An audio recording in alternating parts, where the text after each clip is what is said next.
Hello mga madam! So for today's recipe ay magluluto naman ako ng bistek o mas kilala sa tawag na bistek Tagalog. Isa ito sa paborito ng panganay ko dahil sa malapinoy na flavor nito. Nag-prepare na ako sa bowl ng karne ng baka na hiniwa ko sa maninipis.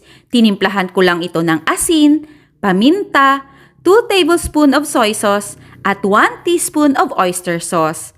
At syempre, 8 pieces na kalamansi. Iminix ko lang ito ng mabuti at ibababad ko lang ito ng mga at least 1 hour para mas manuot ang lasa nito. Naglagay na ako sa pan ng mantika. Igigisa ko lang ang bawang.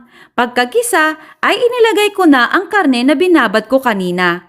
Tapos naglagay na ako ng 1/2 cup of water para sa pampalambot ng karne. Nung kumulo na ay naglagay ako ng 1/2 teaspoon of oyster sauce, konting paminta at 1/2 teaspoon of brown